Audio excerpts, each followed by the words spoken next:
Adelante, Conchita. Ok, Un placer. muchísimas gracias. Bueno, Ok, entonces, tengo permiso, tengo el gusto de indicarles, estamos grabando y transmitiendo por Facebook Live. excelente. Bueno, bienvenidos todos. Estamos aquí desde cantidad de países, lugares en Colombia, en Venezuela. Y en este momento me toca representar a Venezuela en este webinar. Soy Conchita Caparrós y tengo el honor de presentar a Miguel Ángel Herrera, uno de los miembros de ICF Capítulo Venezuela. A esta hora nos toca a nosotros, Venezuela. Creo que hablar de Venezuela, bueno, huelgan las palabras, porque creo que por primera vez en el mundo, creo que el mundo entero sabe dónde queda Venezuela y qué pasa aquí y qué no pasa. Son grandes esfuerzos los que estamos haciendo por estar aquí presentes con mucho cariño y ha sido la dedicación de muchas personas las que están aquí presentes. Quiero resaltar que todos, absolutamente todas las personas que están organizando esto son personas voluntarias, que no cobramos un centavo por lo que hacemos. Es nuestra colaboración, nuestra participación para que todo esto salga adelante. Ponemos, si hay algo que es importante, pasión por aquello que hacemos, dedicación, gran esmero, presencia, cuidado y una gran dedicación para que no solamente aquellas personas que se están formando como coaches sepan acerca de lo que es el coaching, sino aquellas que no lo saben y que van a ser parte de esa comunidad de aprendices o personas que van a hacer uso de los servicios de algún coach. Bueno, dicho esto, voy a compartir pantalla para mostrarles acerca de ICF. Quiero hacer una pequeña presentación, introducción primero acerca de lo que es ICF. Aquí está la presentación de todos los capítulos para estar presentes. Son Colombia, Chile, Venezuela y el sur de Florida.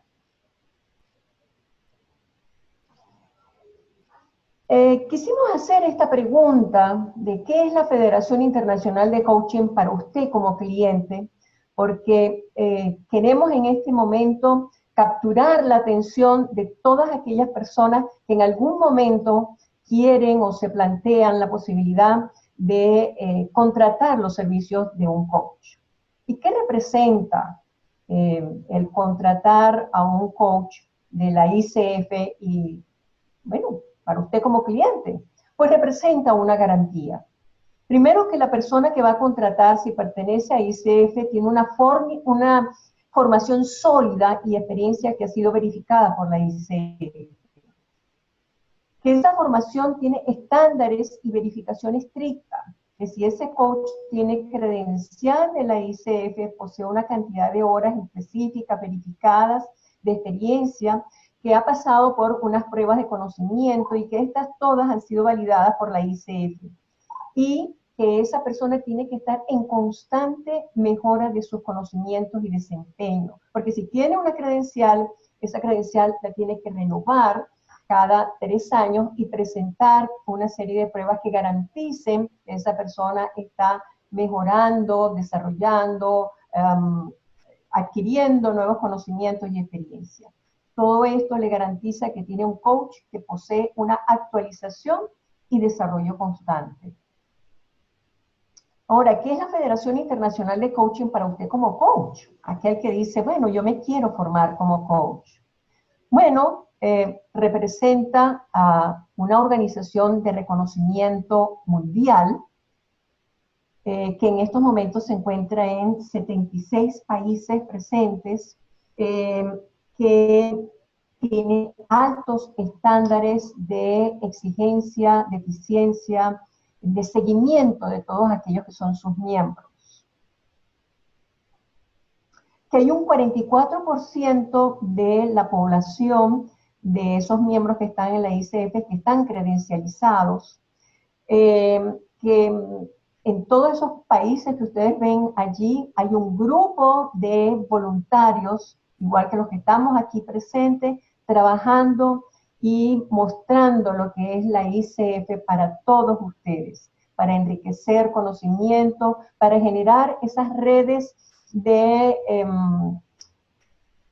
encuentros, de experiencia, de compartires.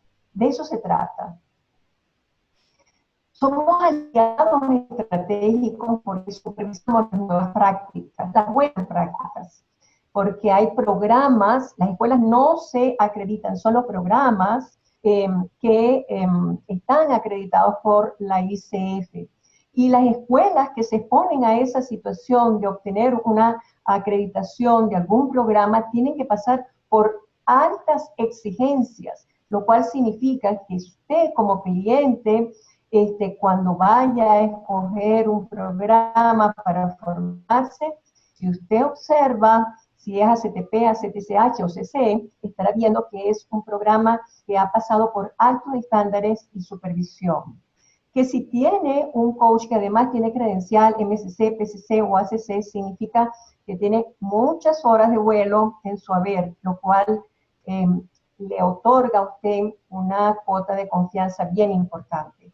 La ICF es un seguidor cuidadoso de que todas estas cosas se cumplan. ¿Y esto para quién? Para sus clientes.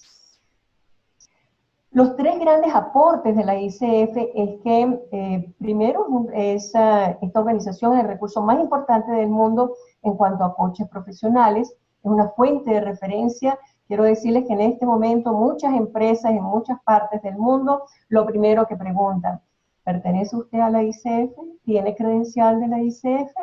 Entonces, atención a esto que es algo muy importante, sobre todo cuando queremos mostrarnos como coaches y cuando queremos mostrar, vamos a decir, nuestro trabajo, ser contratados por empresas y por clientes en general.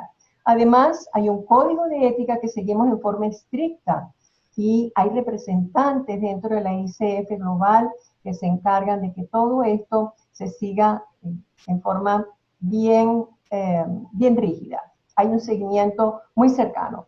Y por el otro lado, hay 11 competencias de coaching que todos aquellos que estamos o que formamos parte de esta comunidad sabemos que son así como la línea que tenemos que seguir en cuanto a competencias y que cada vez tienen que desarrollarse más y más. Bien, aquí están todos los representantes de estos webinars que vamos a dar. Esta noche, esta tarde estará Miguel Ángel Herrera y esta noche estará Marco Leone como representante de estos webinars. ¿Alguna pregunta? Nada más por aquí. Muy bien, y yo ahora quiero presentarles a Miguel Ángel. ¿Quién es Miguel Ángel Herrera? Que es nuestro conferencista el día de hoy.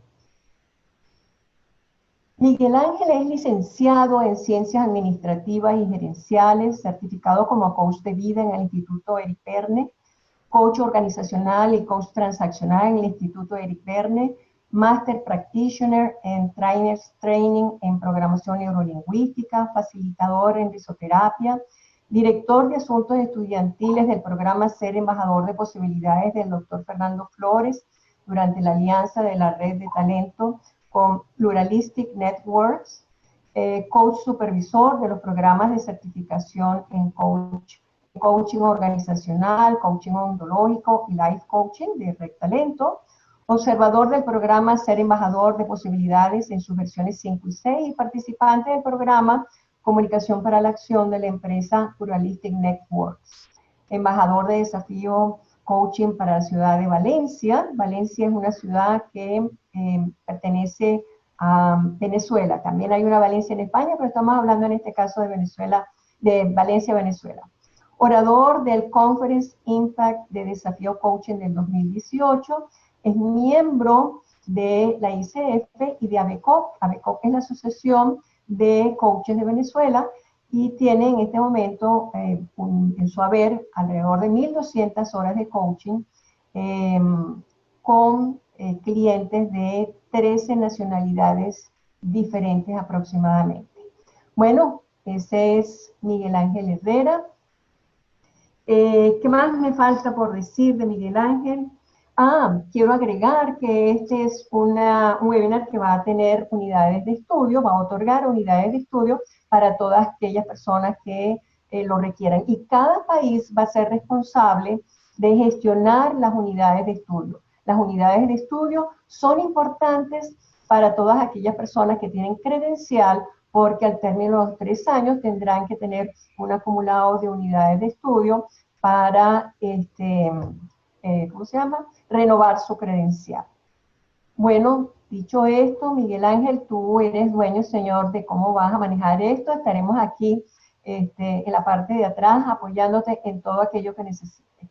Y bienvenidos absolutamente todas las personas que están presentes. Súper felices de que estén aquí. Mil gracias. Gracias, Conchita. Gracias a ti. Fíjate, yo tengo hoy un gran reto. Y el gran reto es que tengo que coordinar dónde está la cámara y dónde veo la presentación. Porque tengo una camarita que tengo aquí al frente, pero tengo la presentación gigante de este lado. Entonces, no se asusten si por momentos veo la cámara, pero por otros momentos tengo que girarme para poder ver la presentación que les traigo el día de hoy. Primero, honrado de poder acompañarlos, de traer este tema para contarles un poco la historia de cómo llegamos aquí. Resulta que era el año 2016 y estábamos como participantes en un programa de la empresa Pluralistic Networks, un programa llamado Ser Embajador de Posibilidades. Y en ese momento ya la crisis en Venezuela se estaba asomando, la gente estaba empezando a migrar a otros países. Y resulta que en ese momento nos hablaron de un tema, nos habló Fernando Flores, de una distinción que nos llamó la atención, llamada Esperanza Radical. Y de hecho, a partir de allí, desarrollamos un taller basado tanto en el libro, que fue escrito por un psicoanalista y filósofo, Jonathan Lear, y justamente acá estaba muy contento de ver que entre los participantes hay varios de los facilitadores de ese programa. ¿Por qué? Porque fuimos al final 7 personas, y de las 7, aparte de mí, está conectado Mónico Carvajal, está conectado Francisco Muset y está conectada María Gabriela Vizcarra. ¿Okay? Entonces, muy contento de tener la oportunidad de hacer, digamos, un pequeño recuento de tanto qué es eso que llamamos esperanza radical, que conocimos en el 2016 y nos llamó la atención, como una actualización, porque les tengo la sorpresa a estos facilitadores que me acompañaron, que cuando estaba haciendo la investigación nuevamente acerca de esperanza radical, conseguí un artículo que ampliaba el tema. Entonces, el reto es mostrar de una manera diferente, vía web en esta oportunidad, lo que es esta distinción, pero adicionalmente tengo el reto de ser un venezolano en medio de una crisis que se ha sido comentada como una de las crisis más difíciles a nivel económico del hemisferio en la época moderna, y poder mostrar cómo mantener la esperanza, y una esperanza que no es cualquiera, sino que es una esperanza que es radical. Entonces voy a colocar por acá la presentación.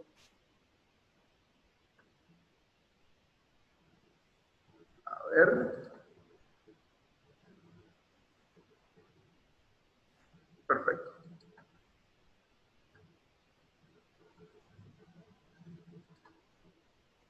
Ya la estamos viendo, Miguel Ángel. Y esto arranca con una pregunta. Y les voy a pedir a todos que se vayan al chat. Y voy a poner esa pequeña imagen allí de referencia. Miren allí esa flor en medio de ese terreno árido. Y les hago la pregunta. ¿Qué será esperanza para ustedes cuando escuchen esa palabra?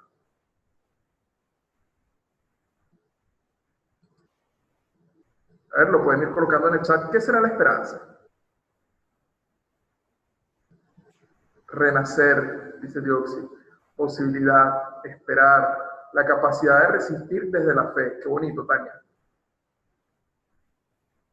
Esperar, fe, posibilidad de cambio. Fíjense que la que veo que más se va repitiendo es esperar. Muchas posibilidades, dice María Lucía. Tener fe absoluta que las cosas pueden mejorar y ser mejores. Tener un mundo de posibilidades. Ir contra viento y marea, estaba diciendo por allí María Gabriela. Con la plena confianza de que vamos abriendo posibilidades. Fíjense, cuando nosotros comenzamos a trabajar este punto, comenzamos por una empresa. Una empresa nos hizo la solicitud, nos dijo, oye, ¿qué pueden hacer ustedes por nosotros? En este momento vemos que el ánimo está decaído, el ánimo está por el suelo, y queremos desarrollar una actividad. Y ahí automáticamente, recuerdo que Mónico, uno de los facilitadores, lo conectó y dijo, este tema que nos habló Fernando Flores, de esperanza radical, creo que sea lo ideal. Y armamos un taller inicialmente para 150 personas. Y el taller arrancaba así, preguntando, ¿qué era esperanza para la gente? Usualmente, ¿qué nos respondían? Las definiciones clásicas de tener esperanza incluye esperar confiado. Esperar confiado de que algo va a suceder. Abrigar con un deseo de anticipación de que algo bueno va a pasar. La esperanza es lo último que se pierde. Es una de las frases típicas que nos mencionaba mucho dentro del taller. Ahora, cuando escuchamos esto, la esperanza es lo último que se pierde, suena como sentarse a esperar que algo bueno suceda. Pero deja por fuera qué es lo que puedes hacer tú. Cuando nosotros conseguimos esta distinción de esperanza radical y se la empezamos a mostrar, sucedió que encantó tanto el taller que lo terminamos dictando desde el 2016 para acá, más de 3.000 personas, imagínense, de 150 hasta 3.000 personas. Pero ¿cuál es la definición que maneja en este caso el autor que nos trajo Fernando Flores? Es un estado de ánimo donde se manifiesta un compromiso con la posibilidad de que algo bueno resultará de un desastre, del colapso de nuestro sentido de propósito y significado dentro de nuestro mundo. Y resalté allí algunas cosas. Primero, es un estado de ánimo. Es decir, tiene que ver algo con nuestra emocionalidad. Aquellos que son coaches ontológicos recordarán que los estados de ánimo, a diferencia de las emociones, son recurrentes. Es decir, no es una emoción pasajera. Es algo que me va sucediendo una y otra vez. Y que está relacionado, los estados de ánimo, con el juicio que hacemos del futuro. En este caso, en la esperanza, como menciona por allí, con la posibilidad de que algo bueno va a suceder, pero en un contexto particular, la esperanza radical, en un contexto donde hay un desastre. De hecho, el subtítulo del libro es La ética ante la devastación cultural. Imagínense ese nombre. La devastación cultural, un momento donde las cosas cambian de una manera radical, o sea, cambian desde el fondo. Y por eso el autor utiliza esa segunda palabra para definir la esperanza. Esperanza radical, es una esperanza que viene de raíz, que viene desde el fondo. Y fíjense, la última palabra con la que él cierra su distinción es mundo. ¿Por qué? Porque él habla acerca de que existen distintos mundos. Nosotros vivimos no solamente en el planeta Tierra, sino que vivimos en mundos como por ejemplo el mundo del coaching es un mundo, el mundo de la familia, el mundo del trabajo. Y en este caso,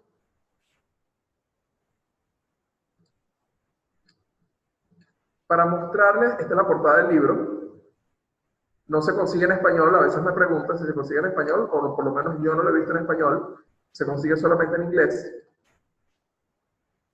Y en este caso el autor, para hablarles un poco de él, Jonathan Lear es un filósofo, un doctorado en filosofía de la Universidad de Rockefeller, pero aparte es un psicoanalista formado, forma parte de la Sociedad de Psicoanalistas de Estados Unidos. Una combinación bien particular. ¿Y qué es lo que él va haciendo durante el libro? Él va analizando la historia de los indios cuervos, pero en específico del último gran líder de esa tribu, con un nombre muy particular, como ven por allí. El nombre de ese líder era Muchos Lobos. ¿Y por qué él tomó en específico esta historia? ¿Y por qué no otra? Porque hay unas palabras que menciona Muchos Loros cuando él cuenta la historia de su vida, que él dice que lo persiguieron hasta en los sueños. Entonces, este hombre, ¿qué es lo que hace durante el libro? Va analizando la historia acerca de los indios cuervos y específicamente de Muchos Logros desde ambos puntos de vista, desde el punto de vista filosófico y desde el punto de vista psicoanalítico. Hoy lo que le vengo a traer es como las pinceladas de lo que nosotros en Red Talento, la empresa donde trabajo y donde me acompañaron los facilitadores que les comenté, conseguimos como las 5 claves de por qué Muchos Logros logró enfrentar una situación difícil que ya les voy a comentar. Para hablarles un poco acerca de quién es este personaje, quién es Muchos Logros. Cuando él nació no tenía ese nombre. El nombre de él era Búfalo en contra del viento. Entonces, fíjense, el nombre ya demostraba que esta persona iba como en contra de lo común. Era siempre un líder. De hecho, su abuelo decía, este va a ser el líder de la tribu, porque míralo, siempre era el que destacaba en los juegos, siempre era el que primero se lanzaba a hacer las cosas, y cuando ellos tuvieron un ritual para pasar de la niñez a la adultez, tienes la oportunidad de cambiarte el nombre. Y su abuelo lo inspiró y le dijo, tú vas a lograr muchas cosas. Tu nuevo nombre ya no va a ser este de Búfalo en contra del viento. Tu nuevo nombre va a ser Muchos Logros. Y ahí hay una particularidad. El nombre en indio, en este caso en la lengua que ellos hablaban, podía significar 2 cosas. Podía significar muchas batallas, podía significar muchos logros. Pero él decidió, luego cuando empezó a aprender inglés, en quedarse con la definición de muchos logros y no tanto por batalla. Ahora, ¿qué es lo que sucedió y qué es lo que hace especial a este muchacho? Cuando él tenía 10 años, tuvo la oportunidad de experimentar algo que ellos llamaban un sueño premonitorio. Usualmente los indios en Estados Unidos tenían la oportunidad de vivir una experiencia onírica, una experiencia, digamos, psicodélica, de distintas maneras. Algunas tribus lo hacían con una droga llamada peyote, lo hacían con una flor del cactus, pero otros, en este caso los cuervos, tenían un método muy particular.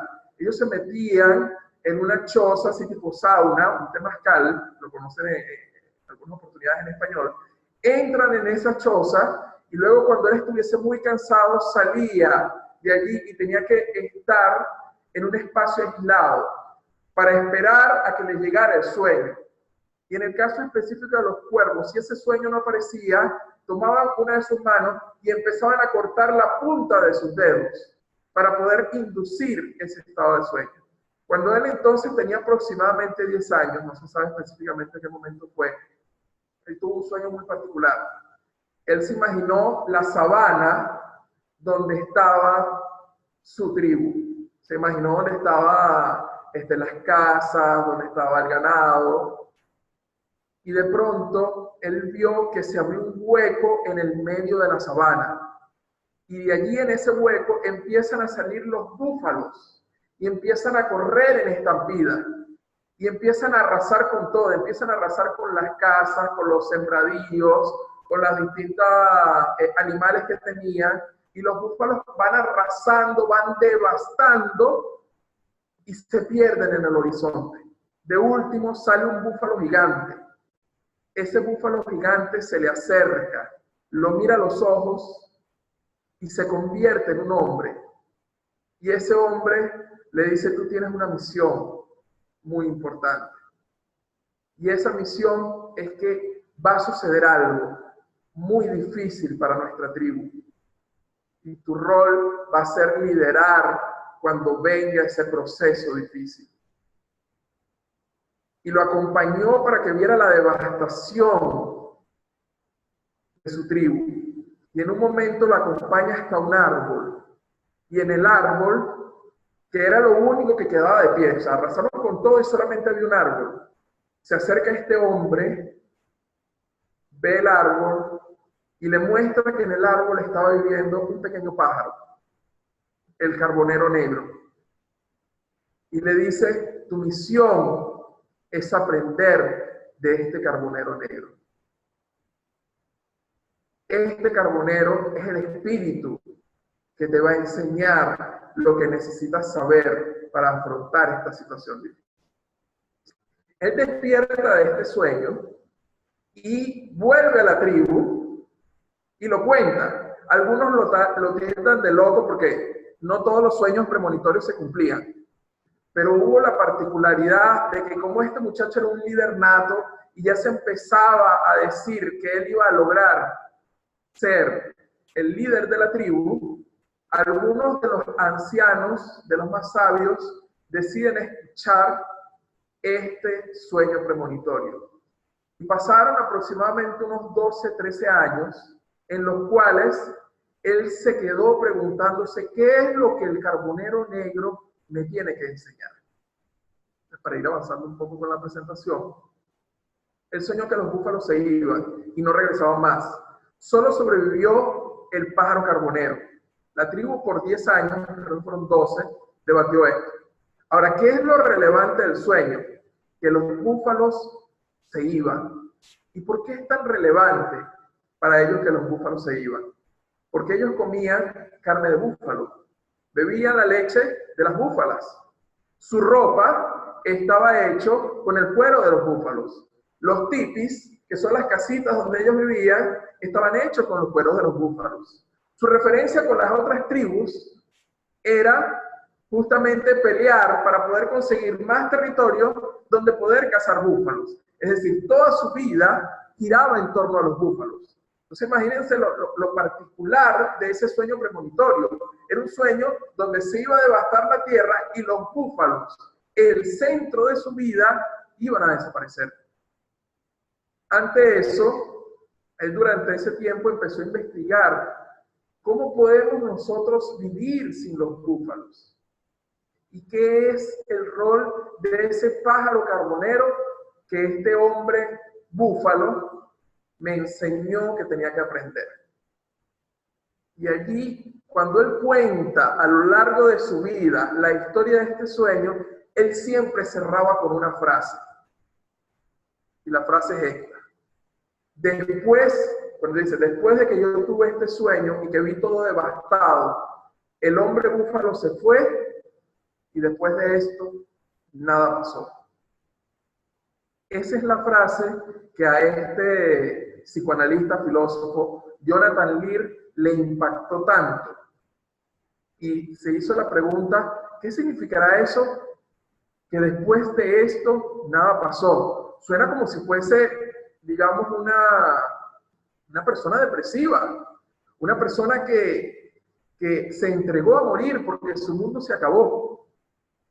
Pero no, resulta que muchos logros llegó a ser no solamente el líder de su tribu, muchos años después, sino que llegó a ser nombrado el gran líder de los Crow y el representante de los indios frente al hombre blanco. Ahora, ¿qué sucedió durante estos 10 años? Sucedió algo bien particular. La tribu empezó a tener enfrentamiento con sus enemigos más acérrimos. Otra tribu llamada los Sioux. Los Sioux lograron diezmar el espacio que ellos tenían. Y aparte de eso, cuando empezaron a llegar los hombres blancos, empezaron a colonizar la tierra de Estados Unidos y trajeron con ellos enfermedades. Y ellos empezaron a contagiarse de esas enfermedades, como no tenían los anticuerpos. En un proceso de aproximadamente 5 años, perdieron 2/3 de la población. Imagínense eso. Imagínense la población de Venezuela. En este momento somos aproximadamente unos 30 millones de habitantes. Y que de pronto perdamos 2/3 de la población de Venezuela. Hablando para los venezolanos. Entonces, él miraba toda esa serie de cambios que se estaban dando. Ya para ese momento, él era el líder de la tribu y él dijo, es el momento de ese sueño premonitorio que tuve. Tengo que empezar a actuar, porque si no, vamos a ser devastados. Los hombres blancos no solamente trajeron enfermedades, sino que empezaron a luchar contra ellos por su territorio y llegaron con armas. Pero ¿qué fue lo que hizo este gran líder que fue muchos logros? Él se dio cuenta, como menciona por acá la lámina, que el problema no era que llegaran los hombres blancos, el problema es que los búfalos estaban empezando a ir. Es decir, las enfermedades empezaron también a matar los búfalos Los hombres blancos empezaron a diezmar a los búfalos como una estrategia porque sabía que la vida de todos los indios dependía de ellos. Y era una forma como de dominarlos. Entonces, Muchos Logros dijo, no, lo que tenemos que hacer no es pelear contra estos hombres blancos, tenemos que aprender de ellos. Y justamente estoy viendo por acá en el chat que lo último que colocó Claudia es eso, tenemos que aprender de estos. Para continuar por acá en la presentación, ese es Muchos Logros, una de las pocas fotos que queda de él. Este libro es una biografía hecha por un historiador, sociólogo llamado Frank Liederman, y en el cual se basa Jonathan Lear en su estudio para analizar, digamos, las fortalezas psicológicas, así le llamaba él. ¿Cuáles eran las fortalezas psicológicas que tenía, en este caso, Muchos Logros? Y del cual todos podemos aprender, y es la invitación por la cual traemos también este tema el día de hoy. ¿Cómo los coaches podemos acompañar a personas que vivan procesos en los cuales su vida se sienta que fue devastada? Inclusive nosotros mismos como coaches. ¿Estamos preparados psicológicamente para poder enfrentar dichas situaciones? Entonces, ¿qué fue lo que entendió Muchos Logros? Y en este caso entendieron los Kraus, los cuervos. Entendieron que el problema no era pelear con los blancos, el problema era que los búfalos se habían ido y decidieron reinventarse, empezaron a ayudar y aprender de los hombres blancos. ¿Y qué es lo que dice Jonathan Lear en su libro? Lo que me inquieta es la vulnerabilidad ontológica, y utiliza esta distinción que por supuesto a los coaches ontológicos, o por lo menos a mí, me llamó la atención cuando lo leí. ¿Qué es la vulnerabilidad ontológica? Es el hecho de que todos vivimos en un mundo, como le estaba mencionando hace rato, pero esos mundos, todos son susceptibles a un colapso. Les pongo un ejemplo. La gente de Uber y los taxistas, el mundo de los taxistas. Cuando aparece esta innovación llamada Uber, el mundo de los taxistas cambia, da un giro completamente. Hay algunos que no aceptan este proceso de cambio, luchan contra ello, mientras que otros deciden adaptarse. Todo mundo es susceptible a cambio, y eso es lo que le inquieta a Jonathan Lear y la razón por la cual decide escribir el libro. ¿Cómo podemos prepararnos de manera psicológica frente a esa vulnerabilidad ontológica que todos los seres humanos tenemos? A ver, estaba viendo por aquí algo que me colocaron en el chat, pero no lo puedo ver. Ah, bien.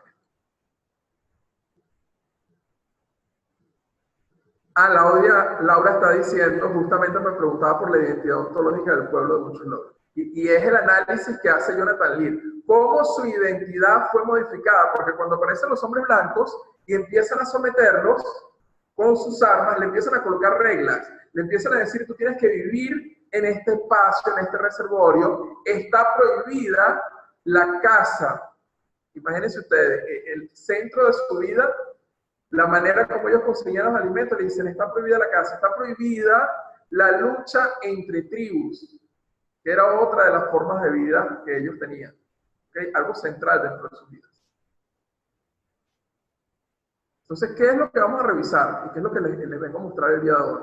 ¿Cuáles son esas 5 claves que tenía Muchos Logros? Como les mencioné en un principio, dentro del libro no van a conseguir 5 claves, sino que en la medida en que nosotros, el equipo de Recta Lento, fuimos analizando lo que nos traía Jonathan Lear, identificamos como esas 5 claves que eran frases que repetía mucho, en este caso Muchos Logros. Este que ven ustedes allí es el carbonero negro. ¿Ok? Hermoso el pajarito, ¿no? Entonces, ¿cuál es la primera frase que fue la que más repitió Muchos Logros y que le llamó la atención a Jonathan Lear? El pájaro carbonero sobrevive porque es capaz de aprender de los otros. Y en ese momento, Muchos Logros lo toma como una bandera. Él dice, la gran capacidad que identifiqué del pájaro carbonero es que él siempre está aprendiendo. Ese es un pajarito que él llega a un lugar y él empieza a acercarse a los humanos y empieza a ver qué es lo que están haciendo. Ve a otros pájaros y comienza a aprender cómo hacen sus nidos para poder él digamos, poder hacer su nido de una manera diferente. Es un pájaro que está enfocado en el aprender. Entonces, tomando este aprendizaje y en esa reflexión durante 10 años, lo que dice muchos logros es, ante esta serie de cambios, ante estas nuevas enfermedades, ante este ataque que nos están haciendo, por un lado los Sioux, que nos están diezmando, y por otro lado, los hombres blancos que están llegando a tratar de dominarnos, entonces tenemos que aprender algo nuevo. No podemos seguir siendo los mismos de siempre. Entonces, ¿qué es lo que nosotros tenemos que aprender de estos hombres blancos? Y lo primero que él se fija muy inteligentemente es, míralo, tienen armas diferentes, tienen una manera de hablar diferente, tienen ropa diferente. Recuerden que ellos se vestían con las pieles de los animales. Cuando llegan los hombres blancos, llegan con algodón, llegan con otra serie de telas, y ellos dicen, wow, aquí tenemos una oportunidad de aprender algo diferente. Entonces, cuando nosotros empezamos a dictar este taller, empezamos a mostrar esta primera clave para los venezolanos en plena crisis. La pregunta que le hacíamos, y la pregunta que en este caso le hago yo a ustedes, es ¿qué tan dispuestos están a aprender cosas nuevas? Inclusive, si alguno ha vivido un proceso donde siente que el mundo se ha caído, y tenemos esa expresión, por lo menos en Venezuela, siento que el mundo me cayó encima, siento que el mundo se me cayó. ¿Estás dispuesto a aprender cosas nuevas? ¿Estás dispuesto a cambiar inclusive tu propia identidad? Y se generaron unas reflexiones espectaculares en ese momento. Una de las cosas que sucedía, para aquellos que conozcan a los venezolanos, uno de nuestros platos típicos es la arepa. La arepa es como una especie de pan hecho con maíz blanco. Y nosotros estamos muy acostumbrados a conseguir por una serie de empresas, pero principalmente por una, harina de maíz donde simplemente tú conseguías la harina, le echas un poco de agua, le echas un toquecito de sal y puedes hacer la masa para poder hacer estas arepas. Resulta, bueno, ya aunque creo que ya nos extrañan, creo que con el proceso de 3.7 millones de venezolanos, por lo menos hacia Latinoamérica, creo que ya medio mundo conoce la arepa. Ya creo que me están escribiendo al respecto, de hecho. Ya voy para allá, Claudio. Dame un segundito que esa es una de las claves que justamente vamos a estar reflexionando. Bueno, entonces, con el tema de las arepas, una de las cosas que sucedía en ese momento cuando nosotros comenzamos estos talleres es que la gente decía, no, pero no consigo harina pan. Entonces, ¿qué es lo que necesitas aprender? Resulta que empezamos a aprender otras maneras de hacer arepa. Empezamos a hacer arepa con yuca, mandioca, como conocen algunos. Empezamos a hacer arepas de papa, empezamos a hacer arepas de remolacha, betabel. Empezamos a hacer arepas no solamente de maíz, sino que empezamos a innovar. Inclusive, recuerdo un caso muy particular de un muchacho dentro de uno de los talleres que nos comenta, ¿sabes qué? Estoy aprendiendo a cómo conservar las cosas. Mi abuela vivió en España durante la guerra y ella me está enseñando a cómo hacer salsa y cómo conservarlas para que duren bastante. Entonces, esa era la primera invitación que nosotros le hacíamos a la gente en los talleres. ¿Qué es lo que tú estás necesitando aprender? Inclusive mirando la propia identidad del venezolano. Recientemente estuvimos en un congreso, estuvieron varios de los muchachos de Red Talento que están por ahí conectados, está también Xiomara, que fue parte del comité organizador de ese excelente congreso, y nos hicieron una presentación, la vicepresidenta, como comentaba hace rato, Conchita, de la Asociación Venezolana de Coaching Profesional, nos hacía una presentación acerca de la historia del venezolano. Y algo que a ella le llamaba la atención es que nosotros vivimos en ciclos de guerras.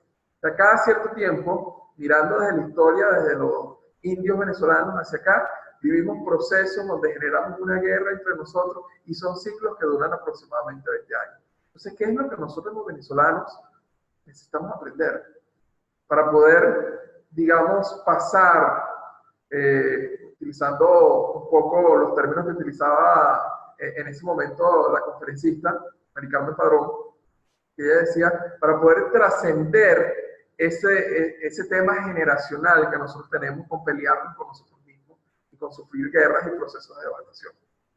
Entonces, la invitación que les hago, y es la primera pregunta, ¿qué es lo que yo necesito aprender? Inclusive, ¿cómo es mi relación con el aprendizaje para poder enfrentar un momento difícil? Entonces, me gustaría ir viéndolos en el chat. No quiero que esto sea solamente una conversación donde yo les comente la historia de muchos logros, sino quiero también leerlos a ustedes. ¿Cuál es su experiencia? ¿Qué es lo que necesitan aprender para poder enfrentar situaciones difíciles? A ver, veo por ahí el chat. Miguel Ángel, ¿tienes a mano un micrófono para ponértelo cerquita? Es que tu voz resulta muy coloquial y quieren oírte todavía más cerca. ¿Qué te parece? No te escuché, Conchita. Si puedes repetirlo, por favor, voy a dejar de compartir la pantalla. Si tienes por allí un micrófono que puedas colocarte de manera que se oiga tu voz todavía más cercana. Ah, ok. Lo que pasa es que no lo tengo porque es un micrófono como de ambiente. Entonces, Ok, súper, perfecto. me voy a acercar un poquito más para ver si me escuchan mejor allí. Magnífico, porque por ahí estaban que querían escucharte todavía más cerca. Ok. Entonces, fíjate, voy a aprovechar que vi algo que me llamó la atención hace un momento.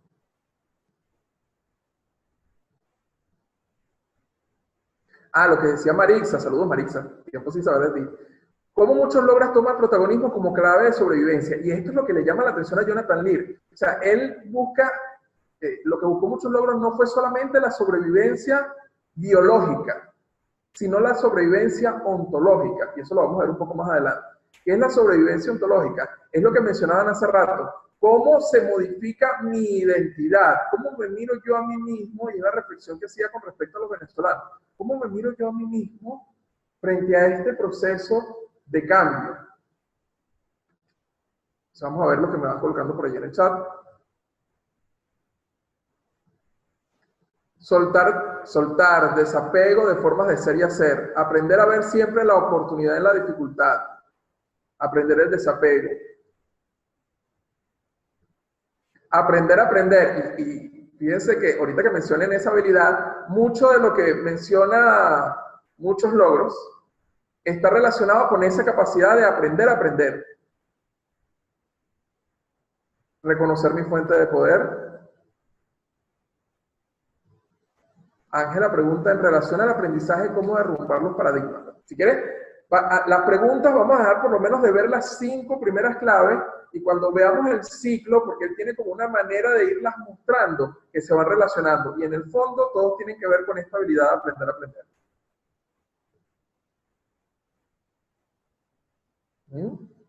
Dicen, repiten mucho el desaprender. ¿Ok?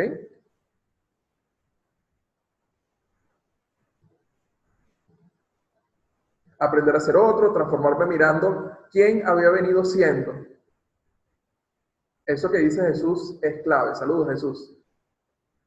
Como mencionaba en un principio, hay un artículo que también les voy a hacer mención hacia el final, luego de que veamos las 5 claves, donde una serie de filósofos comentan el libro de Esperanza Radical y amplían el concepto.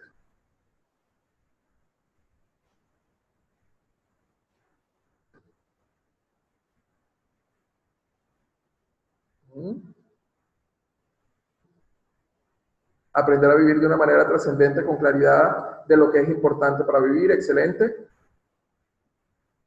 Fíjense, como la mayoría son coaches, se van a temas centrales, se van a temas de habilidades para el poder vivir. Y eso es excelente, ¿ok? Es la primera invitación que se hace, inclusive la hace Jonathan Lear. Cuestionen quiénes son, cuestionen cuáles son esas habilidades que ustedes consideran como centrales. Y efectivamente el aprender a aprender es una de ellas. Dice aquí, Mari, ¿a qué te refieres con lo que preguntas acerca de cómo me miro a mí frente a un proceso de cambio? A lo que me refiero en este caso, ¿qué significa ser, en el caso mío, por ejemplo, qué significa ser venezolano frente a esta crisis que nosotros estamos viviendo? O sea, ¿cómo puedo reinventarme? ¿Cómo podemos mirarnos de una manera diferente? Una pregunta que a veces surgía cuando nosotros dictábamos este taller era cuál era el búfalo de los venezolanos. Y esa es una pregunta que me parece hermosa. ¿Cuál se imaginan ustedes que era la mayor respuesta que dieron por lo menos en los talleres que dictaba yo? Miren a los venezolanos, aquellos que no lo sean. ¿Cuál creen ustedes que es el mayor búfalo que tienen los venezolanos que de irse cambiaría todo el mundo de nosotros? Ahí va la respuesta.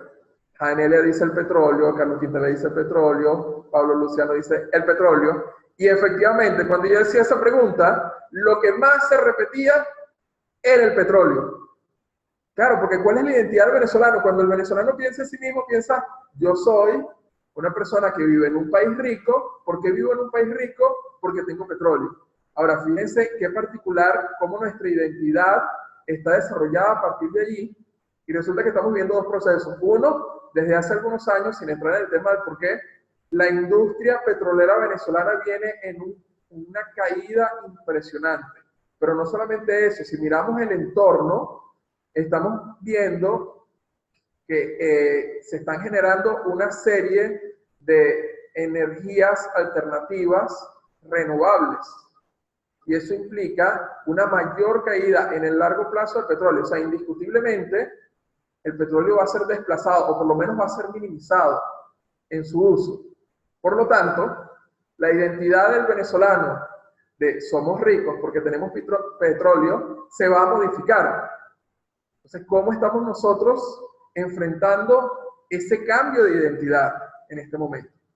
Y me llama la atención porque fíjense, hago la pregunta y surgió lo mismo que surgió en los talleres. El petróleo como nuestro gran búfalo que ya se está yendo, que nos está abandonando. Ajá. Aprender a ver las dificultades como el gran paso a un nuevo cambio, saber que el primer cambio se realiza desde el ser. Excelente. Vamos a ir viendo la segunda clave para ir avanzando. A ver, está por aquí. Esa es la primera clave, entonces. Hay que ser como el pájaro carbonero. Tenemos que aprender de los otros. Y aprender de los otros es aprender de cuáles son sus aciertos y cuáles han sido sus errores. De hecho, una de las cosas, lo toma tan de bandera Muchos Logros, que él decía, el nuevo cuervo, es decir, esa nueva identidad que vamos a desarrollar, no tiene que ver ni con el antiguo cuervo, ni con los hombres blancos. Tiene que emerger de eso. No podemos dejarnos llevar por las maneras antiguas del cuervo, ni podemos dejarnos llevar por las maneras que trae el hombre blanco. Tenemos que nosotros crear, tenemos que reinventar. No lo decía de esa manera o con esas palabras, pero en el fondo lo que decía es que tenemos que reinventarnos con este nuevo aprendizaje. Segunda clave, para que vayan anotando por allí. Esa es otra foto de Muchos Logros. Él decía, la autocompasión roba el coraje. Y lo otro que decía es, la vergüenza está en la desesperación y en la resignación. ¿Qué quería decir él con esto? Cuando él empieza a mostrarle a la tribu que ellos tenían que aprender, que tenían que abandonar esa antigua manera de ser por empezar a desarrollar una nueva, mucha gente se resistió. Y decía, ¿pero por qué? ¿Por qué si yo he sido un guerrero toda mi vida, por ejemplo, en el rol social del guerrero, por qué yo tengo que dejar de salir a cazar? ¿Por qué no simplemente nos enfrentamos contra los hombres blancos y le ganamos? Entonces él le decía, ¿por qué no podemos? Fíjate que ellos traen cosas que nosotros no sabemos manejar. Esto es nuevo para nosotros. Algunos incluso tildaron en ese momento Muchos Logros como un traidor. Pero él le decía, no, fíjense que yo no los estoy invitando a que nos entreguemos al hombre blanco. Yo les estoy invitando a que nosotros hagamos una alianza con ellos. Y fue muy inteligente, porque él hizo algo bien particular. Él se acercó a los hombres blancos y le dijo, ok, yo voy a colaborar con ustedes y voy a aceptar varias de sus reglas, pero a cambio hagamos un intercambio. Y el intercambio es el siguiente. Ustedes nos van a enseñar su lengua, sus leyes y cómo hacen ustedes para vivir. En cambio, nosotros les vamos a enseñar cómo vivir en esta tierra, porque ustedes son nuevos en esta tierra. Ustedes no conocen el terreno. Nosotros tenemos miles de años viviendo aquí. Él logró un intercambio. Esa fue la manera como él se manejó con los hombres blancos. Mientras tanto, con su tribu, él lo que le decía es, de nada sirve que tú te sientes a llorar por la antigua manera de ser del cuervo. La autocompasión te roba el coraje. Era lo que él mencionaba mucho. Es decir, esta capacidad de poder inventarnos, el nuevo guerrero tiene que tener el coraje de desarrollar nuevas tradiciones, nuevos valores. Pero para desarrollarlo, no puedes caer en la autocompasión, como primer punto. Y eso es lo que nosotros le mostrábamos a la gente en los talleres. Ante este proceso de crisis, donde, por ejemplo, a finales del año pasado, tuvimos una inflación de 1.700.000%. O sea, estaba viendo en estos días un gráfico acerca de las inflaciones históricas del mundo, y cuando salía de Venezuela del 2018, las otras inflaciones no se veían porque la barra que mostraba 1.700.000% opacaba completamente la otra. A la siguiente. ¿Cómo es para vivir en un proceso donde los precios se van modificando cada día, cada hora inclusive? No puedes caer en la autocompasión. Sucedió también recientemente cuando se dieron los procesos de los apagones. Algo que sucedía es que en pleno proceso de apagón, donde no tenías la capacidad de poder conversar con otras personas por teléfono porque estaban caídas hasta las líneas telefónicas, hay gente que se aisló del mundo. Entonces él decía, la autocompasión roba el coraje. O sea, quedarte lamentándolo por no tener algo en un determinado momento no te ayuda. Necesitas salir de allí, necesitas inventar algo nuevo. Entonces, y la segunda frase que él mencionaba es, la vergüenza está en la desesperación y está en la resignación. ¿Qué significaba con esto? Hay gente entonces dentro de su tribu que empezaban a actuar de manera desesperada ante la situación que estaban viviendo. Y algunos que simplemente se resignaban y decían, no podemos hacer nada, tenemos que entregarnos a los hombres blancos. Y él decía, no, ahí es donde está la vergüenza. ¿Y qué es lo particular? Empezó a redimensionar el tema del coraje. ¿Y cómo lo redimensionó? Colocando dos polos. El polo del coraje, él lo relacionó con el aprendizaje. Imagínense, de un pueblo de ser guerrero que luchaba por sus tierras, él ligó la distinción coraje con aprendizaje. Y luego, en contrapartida, él decía que la vergüenza estaba en la resignación. Entonces hizo como unos polos, y eso le llamó poderosamente la atención a Jonathan Lear desde el punto de vista psicológico. Él cambió la manera de ver con el coraje. El coraje es aprender y la vergüenza está en resignarse. Y eso es lo que Jonathan Lear empieza a notar como un segundo aspecto clave para poder enfrentar situaciones de crisis. Tienes que dedicarte a aprender y tienes que evitar caer en autocompasión y en resignación. Entonces la invitación es también a que ustedes hagan este proceso de reflexión. ¿Qué les sucede cuando el mundo se les cae? ¿Se quedan resignados? ¿Se quedan desesperados? ¿Se quedan lamentándose por lo que ya no está? Veo por allí que me van escribiendo. Dice Jesús, fue la fórmula de Víctor Frank en el campo de concentración. Aprender algo. Excelente, gracias Jesús. Marixa nos dice, la autocompasión y el victimismo paraliza y anula el accionar que podría sacarte de la crisis. Jennifer va mencionando, la autocompasión es un mecanismo inconsciente de mantenerse en la zona de confort. Ah, sí, por allí va mencionando Tania que era un gran negociador, excelente. Y eso fue lo que él buscó. Él siempre buscaba qué es lo que yo necesito aprender. Ese era su gran mantra. Inclusive él decía, si nosotros aprendemos de los hombres blancos, vamos a tener ventajas sobre ellos. Fíjense. Si nosotros logramos aprender, porque vamos a tener su mundo más nuestro mundo. Era muy, muy inteligente este señor, muchos logros. Ah, qué chévere. Mayreli está diciendo que está aprendiendo coaching. Excelente. Construir de nuevo sobre lo aprendido.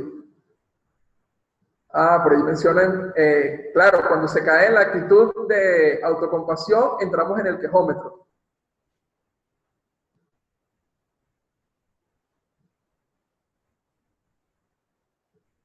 Víctor Frank, ¿quién tengo que ser en esta circunstancia? Excelente, me encanta esta frase, gracias Aida. Claro, todo proceso de cambio incomoda. Aquí, déjenme ampliar esto un poquito más para ver los nombres, porque no los veo. Claudia dice, la visión que expresa la autocompasión es contraria a las nuevas tendencias. Por ejemplo, el mindfulness.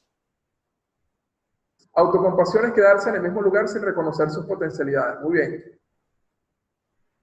Raiza, bienvenida. Reinventarme implica coraje, salir de la zona de confort. Excelente. Pero inclusive los veo haciendo como reflexión acerca del tema. La invitación que les hago a ustedes es que se miren.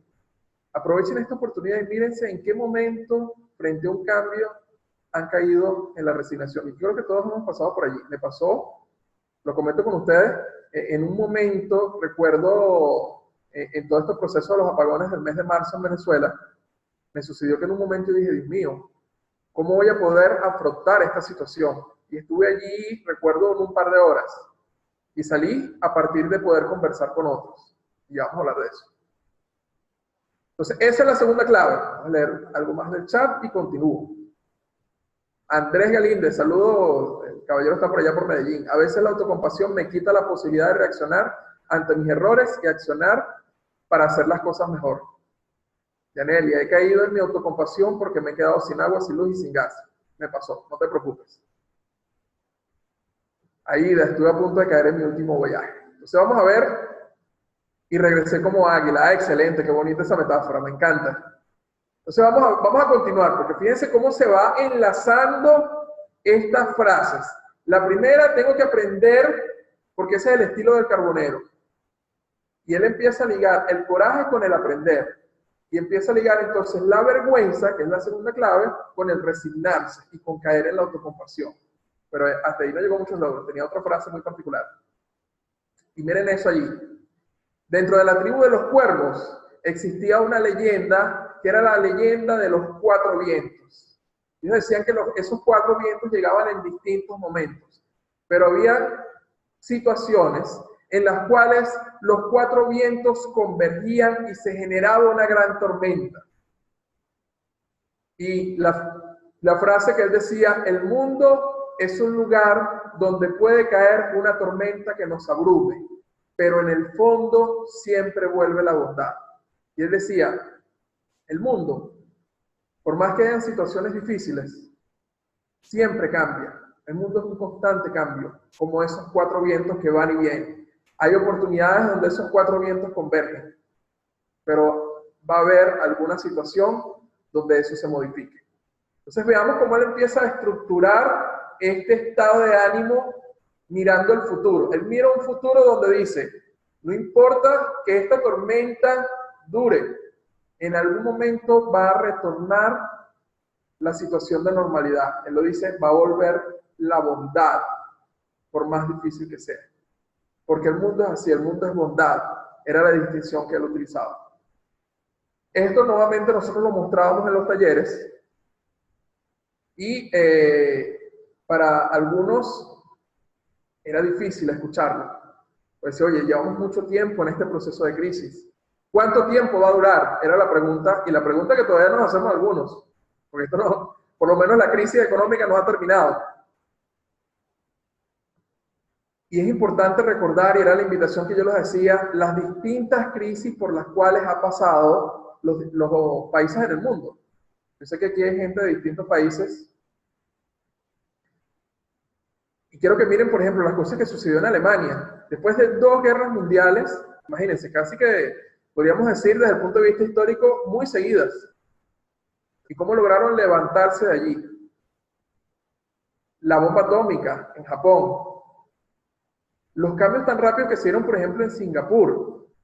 Y sin ir muy lejos, una de las cosas que yo comentaba, en ese momento estaba comenzando los procesos el año pasado, estaban comenzando los procesos de hiperinflación en Venezuela.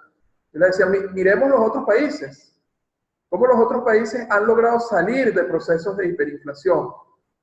Si aquí hay gente de Brasil, si acá hay gente de Perú, pueden recordar esos procesos. Argentina también vivió procesos de hiperinflación. Entonces, ¿qué es lo que nosotros necesitamos aprender de esos procesos? De mirar a los otros, recordando que esto también va a pasar. Como dice por allí Torcuato, que nos está acompañando, esta frase definitivamente apunta a trabajar la resiliencia. Y una de las preguntas que yo le hacía a la gente cuando estábamos en los talleres era esa. Tú recuerdas que esto también va a pasar, o se te olvida. Y algunos estaban bastante tristes y decían, a veces me levanto y siento que esto va a ser eterno. La invitación que yo les hacía era la invitación de muchos logros. Recuerda que esta tormenta también va a pasar. No hay nada eterno. Y creo que tenemos muchas frases en la cultura popular que refieren a eso. Después de la tormenta, viene la calma. El momento en que la noche es más oscura es cuando está a punto de amanecer. Esas son reflexiones de que en el fondo nada es permanente, de que las cosas siempre se están modificando. Entonces ya tenemos la tercera clave que presentó muchos logros en ese momento. La tercera clave se va uniendo a las otras, donde dice tengo que aprender y relaciona el coraje con aprender, el ser guerrero con aprender. De segundo, la vergüenza. ¿Dónde está la vergüenza? En resignarme. ¿Y por qué me mantengo en ese proceso de coraje de estar aprendiendo y de no resignarme? Porque esto también va a pasar. Esto no va a ser permanente. Esto va a pasar en algún momento. Alba tiene otra de las frases que está por allí. No hay mal que dure 1000 años, ni cuerpo que lo resista. Es correcto. Y Torcuato, mi padre decía, cuando hay tormentas, las gallinas se agachan hasta que pasa. Esa no me la sabía, Torcuato. Está excelente. ¿Ok? Entonces veamos cuál es la cuarta clave que se va uniendo a esto que menciona muchos logros.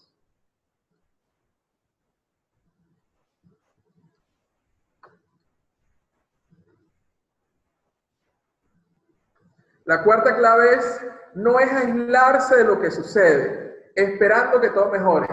¿Por qué? Porque como la frase anterior decía, todo va a pasar, esta tormenta va a pasar y va a volver la bondad, hay algunos que entonces no es que se resignaban, pero se quedaban en su zona de confort. No es que se quejaban, pero estaban allí como muy tranquilos.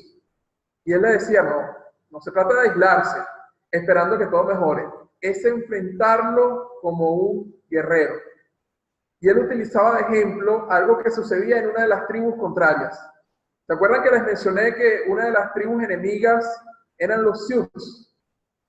El líder de la tribu de los Sioux se llamaba Toro Sentado, así como en las películas, tenía ese nombre, no me pregunten. No, Toro Sentado no, perdón, Búfalo Sentado. Búfalo Sentado tiene una reunión con los cuervos y le dice que él también tuvo un sueño premonitorio. Y en ese sueño premonitorio, lo que le indicaban los espíritus era que ellos tenían que hacer la danza fantasma, que era un ritual que ellos tenían. Y que ellos tenían que mantenerse haciendo ese ritual y que mientras más gente se incorporara, más indios se incorporaran a ese ritual, más rápido iba ellos a ganar fuerza y esa fuerza la iban a utilizar para derrotar a los hombres blancos. Muchos logros no estuvo de acuerdo con eso y en este caso Búfalo Sentado vuelve a su tribu y empieza a visitar otras tribus y comienzan a hacer esta danza. ¿En qué consistía la danza fantasma? Ellos iban danzando alrededor de una fogata y tenían que mantenerse danzando sin beber y sin comer. Un grupo de indios hasta que caían exhaustos de cansancio. Imagínense ustedes. Y cuando caía alguien exhausto de cansancio, que ya no podía pararse, que ya no podía seguir danzando, alguien tenía que ocupar su lugar para que la danza se mantuviera.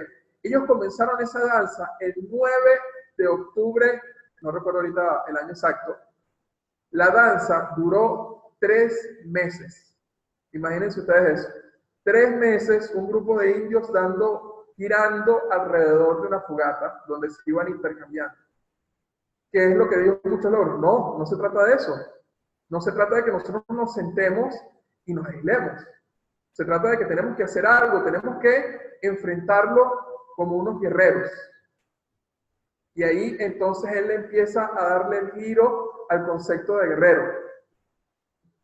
Entonces, ¿cuál era la invitación que nosotros hacíamos dentro del taller? Invitábamos a la gente y le preguntábamos, ¿qué estás haciendo tú? ¿Te estás quedando en tu zona de confort? ¿O estás actuando de alguna manera diferente? ¿Te estás enfrentando con esta situación como un guerrero? Porque lo que sucedía es que frente a la crisis muchos se quedaban solamente viendo el teléfono o se quedaban simplemente en las mismas actividades y no estaban desarrollando todo este aprendizaje que él mencionaba desde el principio. Entonces, era la invitación que nosotros le decíamos a la gente. Veamos que me vamos comentando por allí. Qué bonita esta frase que nos invita a Ángela Camacho. La guerra no es contra el otro, sino con uno mismo y las propias limitaciones. Excelente. La invitación es ir a esos países y aprender de ellos para adaptar los cambios en Venezuela. Y eso es una gran invitación que yo le hacía a la gente. Algo que nosotros nos enfrentamos mucho dentro de estos talleres. Como les mencionaba, comenzamos con un grupo de 150 y terminamos dictándolo hasta 3.000 personas. No al mismo tiempo, sino en pequeños grupos. Y por supuesto, una de las situaciones que encontramos muchísimo es, ¿me quedo o me voy? Y parte del proceso que nosotros conversábamos con las empresas cuando nos contrataban, era, nosotros no podemos responderles a ellos esa pregunta, sino que nosotros podemos invitarlos a que si van a tomar esa decisión desde el coraje, lo hagan reflexionando. ¿Okay? Que no lo hicieran desde la desesperación, como mencionábamos en la clave 2. Y que buscaran, si lo iban a hacer, aprender. Por aquí dice Carlos Quintela, hay que ponerle el pecho a las balas como buen soldado. Interesante. ¿Ok? Veamos. Entonces tenemos la cuarta clave. Y la invitación es a que ustedes reflexionen consigo mismos. ¿Será que a veces cuando el mundo afuera está cambiando, qué hago yo? ¿Me quedo allí paradito en mi zona de confort y solamente repito las mismas acciones? No las enfrento como un guerrero. Hay algo más que mencionaba muchos logros, y es que había que reinventar qué significaba ser un guerrero. Y eso, Jonathan Lear, también es la invitación que nos hace a nosotros, y nos dice que muchos logros en el fondo era un poeta, pero no un poeta en la concepción que nosotros tenemos habitual acerca de escribir poemas, sino que era un poeta porque era capaz de crear nuevos significados para la identidad de los pueblos. Y esa es la invitación que hace Jonathan Lear frente a esta situación. ¿Cómo podemos estar constantemente nosotros convirtiéndonos en poetas que miren nuevos significados y nuevas maneras de mirar? Creo que en el fondo, aquellos que somos coaches ontológicos, esto nos resuena muchísimo, o por lo menos a mí me resonó, porque me sonaba al aprendizaje transformacional, a ese aprendizaje de segundo y tercer orden, donde nos miramos de una manera diferente. Y creo que en el fondo los coaches apuntamos a eso, a acompañar personas para que sean poetas de sus propias historias y desarrollen nuevos significados. Dice Ángela, cambiar el observador es empezar a cambiar el mundo. Esperanza es desear que algo pase. Fe es creer que va a pasar, dice Marisa. Leomares dice, me hace pensar en eso de cuál es mi rol ante la crisis. Excelente pregunta. El caos y el conflicto. Formar parte de lo nuevo o quedarme en el pasado. Es decir, fluir con la transformación. Y esa era también una invitación clave que nosotros le hacíamos a la gente. ¿Tú te consideras un protagonista o un espectador? Y eso también tiene que ver con el guerrero. ¿Cómo te quedas tú ante lo que está sucediendo? ¿Y de qué manera lo afrontas? Y es en la concepción clásica del guerrero que les mencionaba hace rato en el caso venezolano. Significa entonces que el guerrero significa que tenemos que salir a pelear y significa que tenemos que destruirnos con el otro. ¿O podemos nosotros resignificar lo que significa el coraje para el venezolano? Un coraje que sea donde nos veamos parte de la situación que estamos viviendo y no meros espectadores de lo que estamos viviendo. Juan y Ramírez nos dice por acá, la visión que expresa de la autocompasión es contraria a las nuevas tendencias. Ah, eso ya lo había leído por allí. Es posible que sea un tema de traducción, tal vez no es autocompasión, sino autolástima. Victimización, que es diferente. Efectivamente, la traducción tiene que ver con autolástima, con lástima por ti mismo. ¿Okay? Autocompasión no desde el punto de vista de ser cuidadoso conmigo, sino del quejarme, del victimizar. Es eso la traducción. Gracias, Juan. Vamos entonces a la última clave.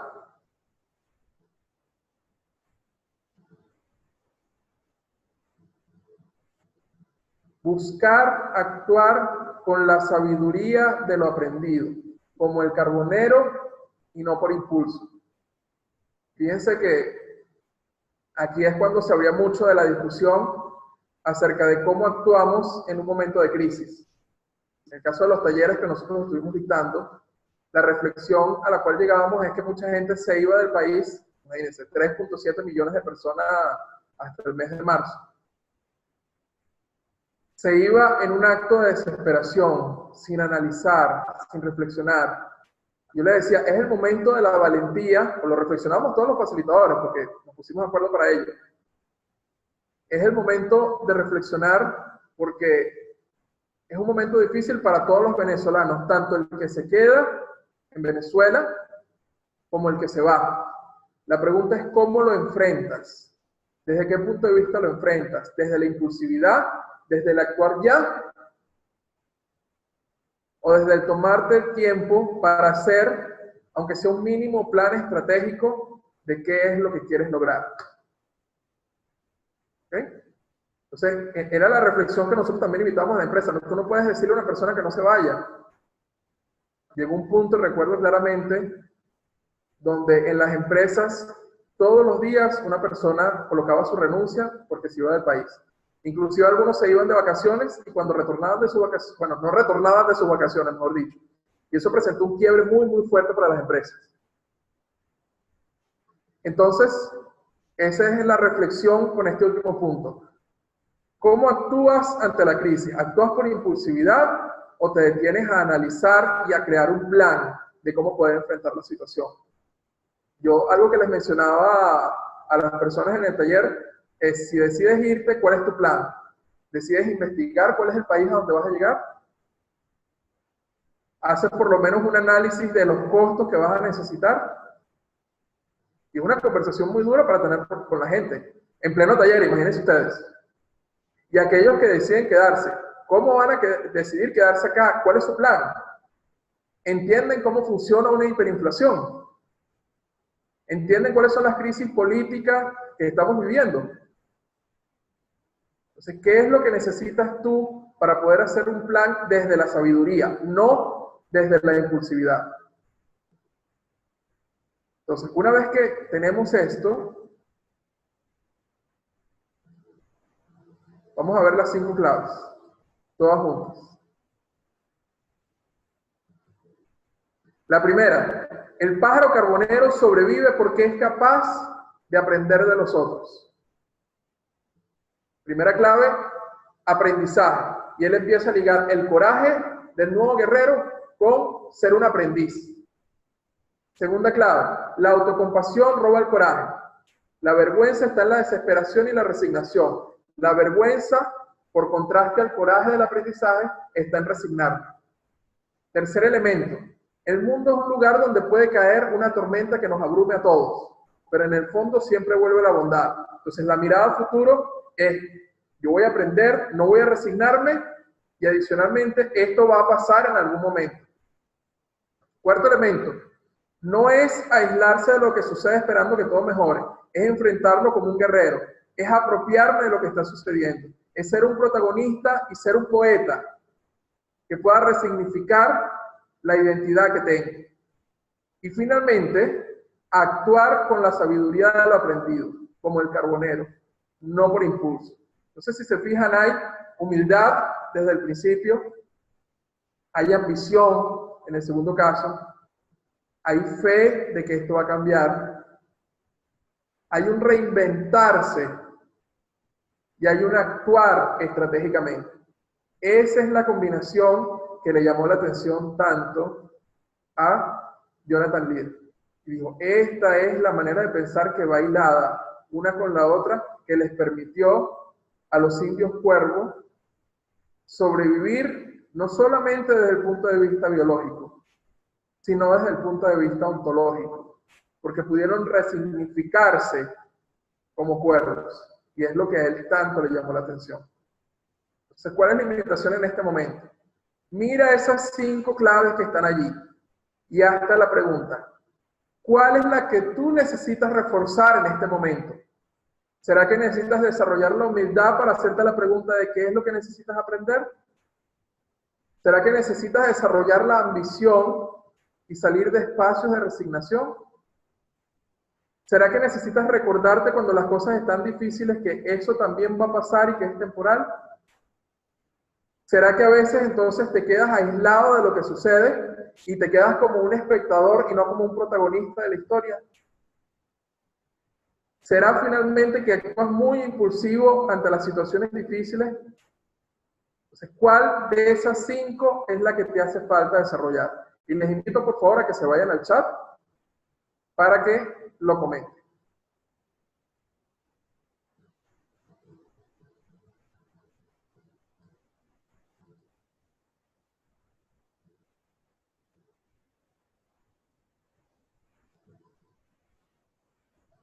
Raiza hace su reflexión y dice que el reto es la clave 3.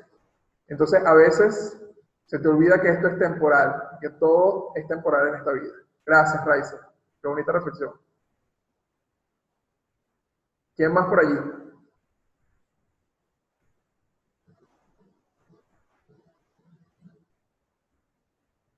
Raiza, bueno, Raiza tiene un combo. Porque tiene la clave 3 y también tiene la clave 5, la impaciencia. Isabel, cuando tú dices actuar, actuar, actuar, ¿eso es lo que te falta o es lo que te sobra?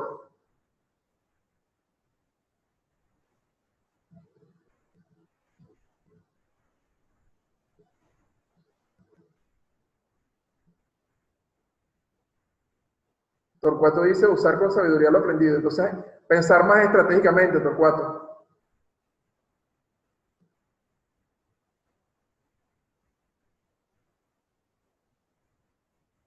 De acuerdo contigo, Aida. La bondad como la amable de otro camino a seguir. De acuerdo contigo.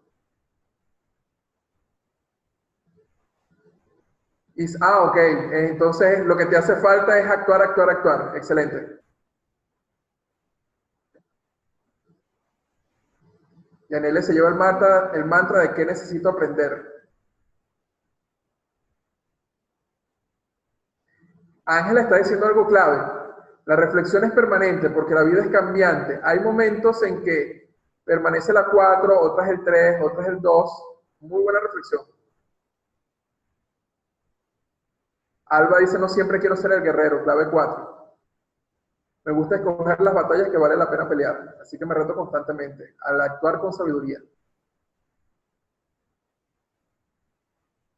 Para Ángela, la clave 1, siempre queda un aprendizaje de cualquier experiencia. La clave 5, una mezcla de la 2 y la 5, interesante. No resignarme, pero tampoco actuar desesperadamente, muy bueno. Liliana dice, yo encierro todo lo que me falta trabajando en la primera. Y de hecho, es que es la principal. Fíjense que dentro de este sueño, que tuvo muchos logros, lo que le dijo este hombre búfalo es que tenía que mirar a ese pájaro carbonero. Carmen nos dice, he trabajado arduamente en aplicar estas claves, creo que mi reto personal es aceptar que no todos estamos dispuestos a comprender estas claves. El respeto por la voluntad del otro. Interesante. El reto es la 4, dice María, ser protagonista. Inclusive, Carmen, ahorita que te escucho, ¿cómo puedes ser protagonista haciendo invitaciones? Efectivamente el otro no puede cambiar, pero ¿cómo puedo hacerles la oferta e invitarlos, estando tranquilo, que no depende de mí? Para Marisa, la 5, actuar estratégicamente gestionando las emociones. Para Rodrigo, desarrollar la humildad, donde nace la sabiduría. Para asumir muchos logros debes crecer, cultivarte, aprender y reaprender, no entregarse, insistir, persistir, dejar la pereza y reinventarse. Ese es el resumen de las 5.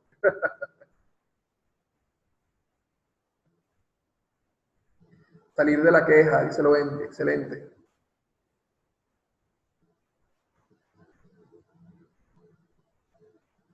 Entonces, estas son las 5 claves. ¿Ok? ver, Leomar, el 1, tener la mirada limpia y abierta para siempre aprender de todos y todos, ser como un niño. Andrés, reflexionar, planificar y accionar, tener presente que siempre habrá sorpresas que me sacarán de contexto, haciéndome tal vez dudar. Pero en definitiva, si soy compasivo, el reto dejará un gran sabor de boca luego de la tormenta. Para Xiomara, entender que por momentos caigo en alguna de ellas, respetar mi humanidad.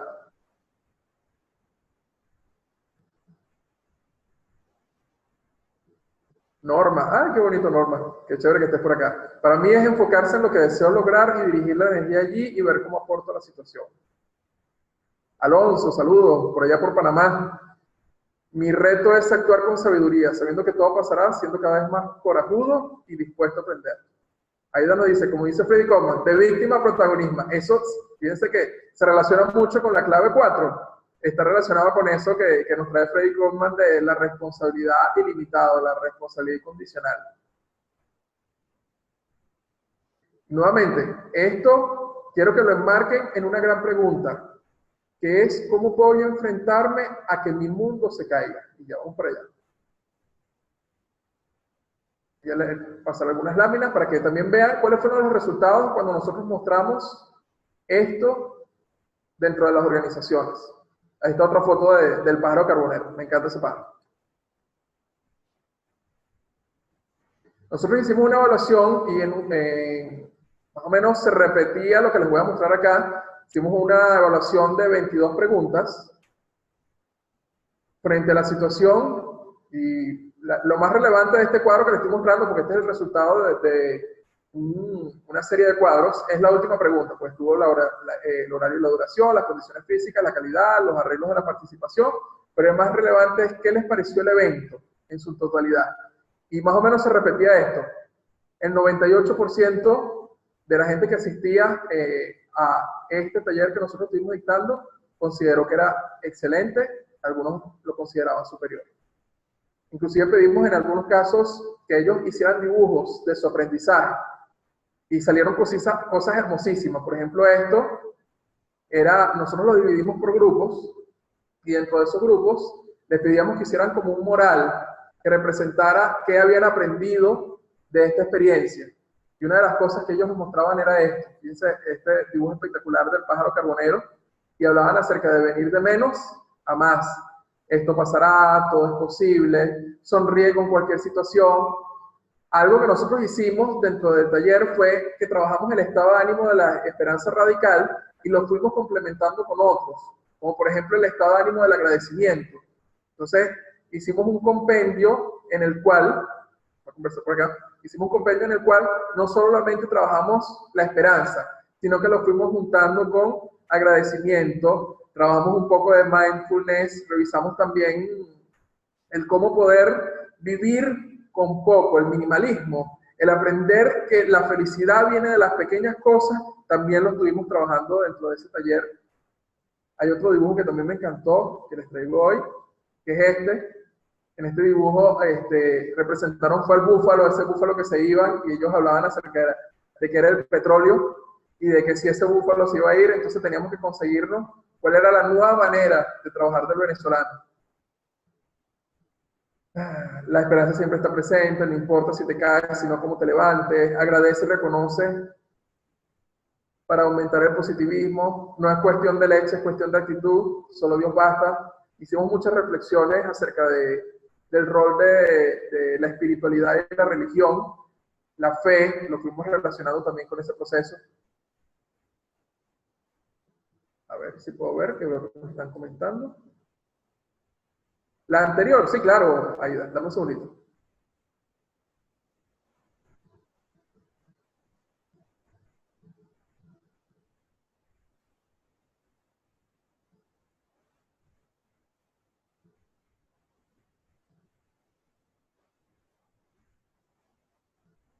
A ver.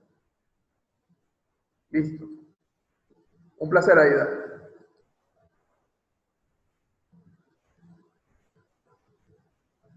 ¿Cuáles fueron los comentarios? Algunos de los que nos dieron. Gracias, nos hacía falta.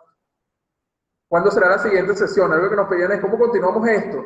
Y de hecho, ahí hicimos una reflexión bien bonita, porque no queríamos que esto fuera un efecto de una pastilla, o sea, que fueran al taller y se quedaran allí y tuvieran los próximos 2 días y ya pasara el efecto. Entonces lo que hicimos fue con ellos armar un plan donde ellos se constituían en compañeros esperanzadores. Y el objetivo era que durante un mes ellos tuvieran que preguntarse semanalmente cuál de las claves era la que ellos tuvieron que aplicar en un determinado momento en esa semana para poder enfrentar la situación de crisis. Y cuyo objetivo era precisamente eso, que ellos pudieran reforzar, que no se quedara y que se lo olvidara del búfalo, ni se olvidaran del carbonero, sino que lo fueran implementando semana a semana. Inclusive hubo en algunas empresas se creó un grupo de WhatsApp.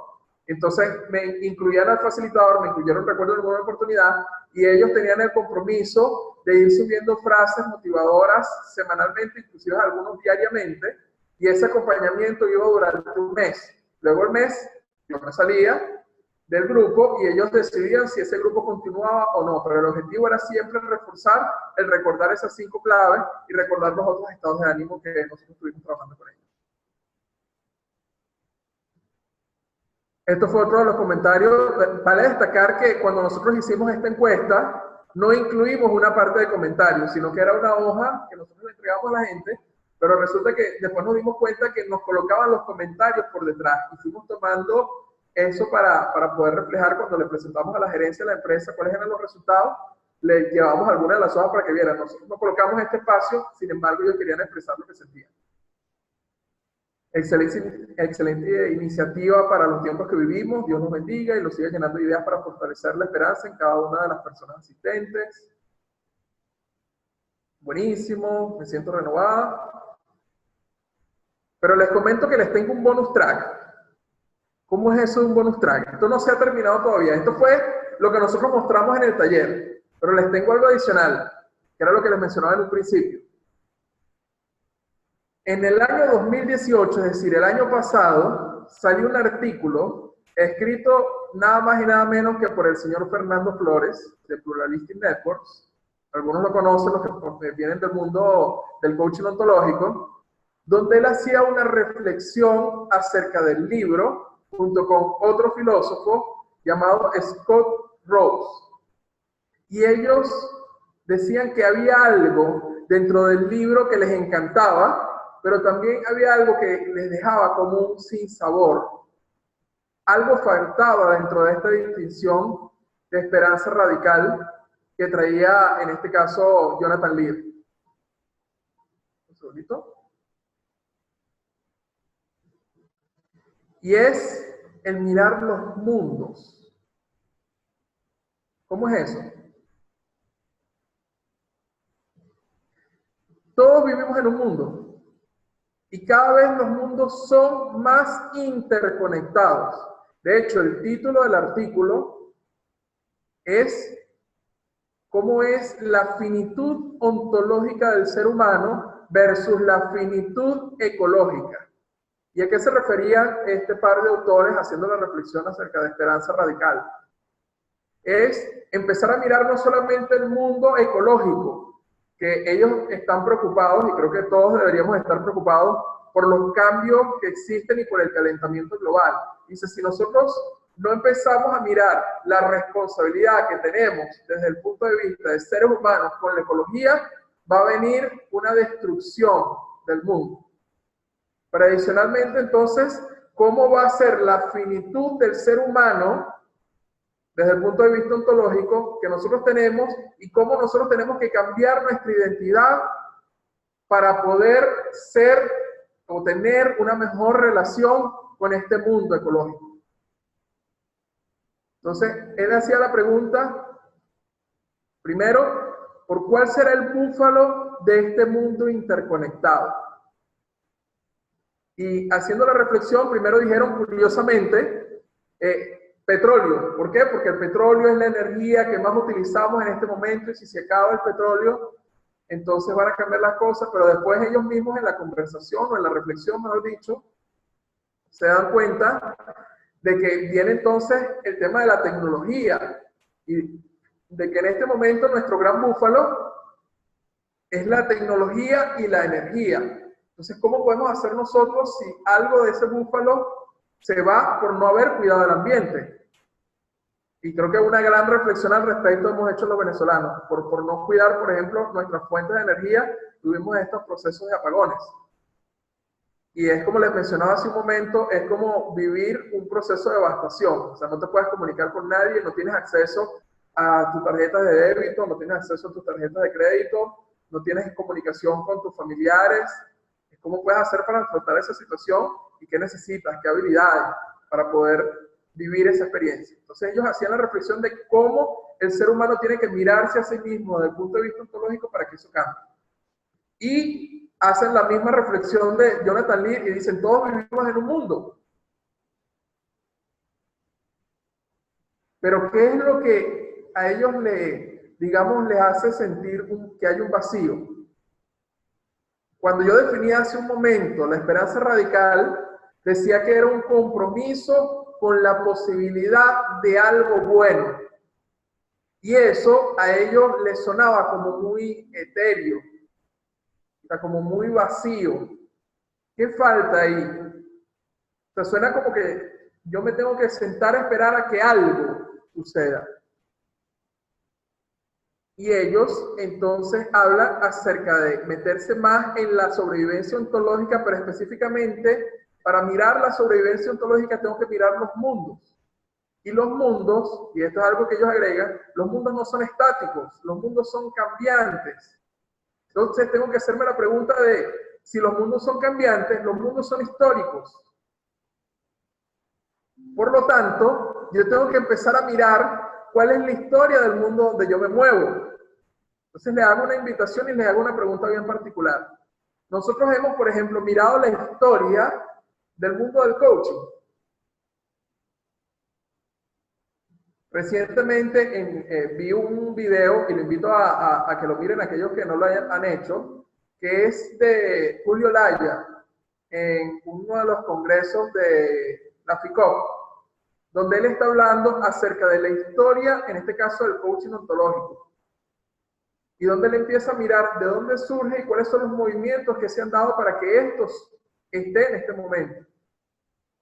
¿Por qué? Porque si yo puedo mirar cuáles son los cambios que han habido en este mundo, yo puedo empezar a anticipar de una u otra manera los cambios que vienen, pero solo si los miro desde el punto de vista histórico.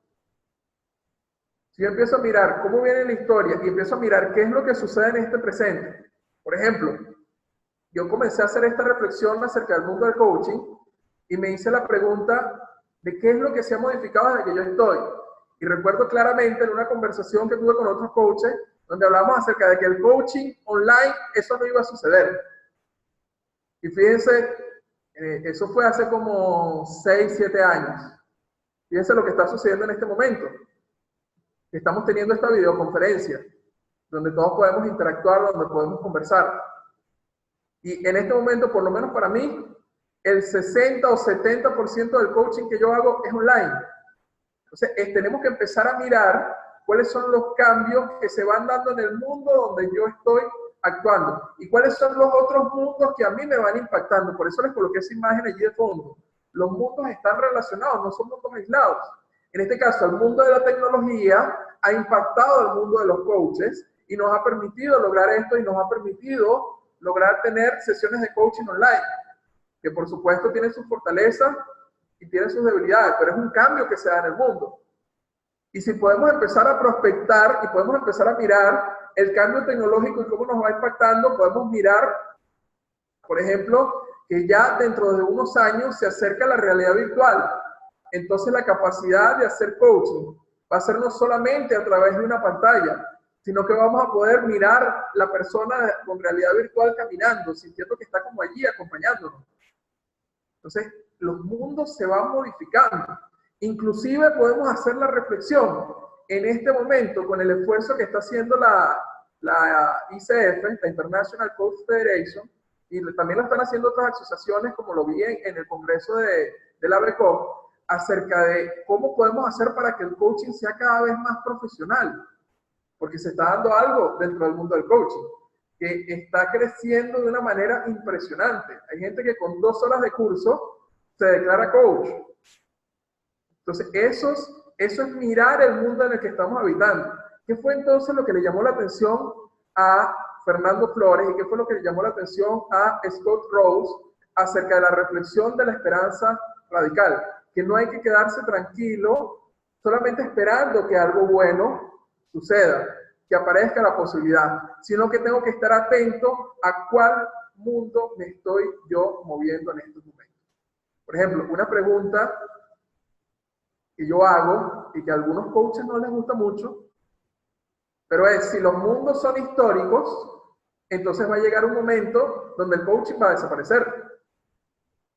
O donde el coaching a lo mejor no desaparece, pero se minimiza. Entonces, una pregunta interesante para hacerse en este momento es, ¿qué vendrá después del coaching? Pero si yo no me hago la pregunta, no lo voy a poder mirar. Y ojo, estoy escogiendo solamente el mundo del coaching porque probablemente muchos están aquí relacionados, la gran mayoría son coaches. Pero me puedo hacer la pregunta en los distintos ámbitos, en las distintas industrias. Entonces, ¿cómo podemos hacer? Podemos abrir nuevos mundos, que esta es la reflexión que trae Fernando Flores y Scott Rose, si cultivamos una sensibilidad histórica.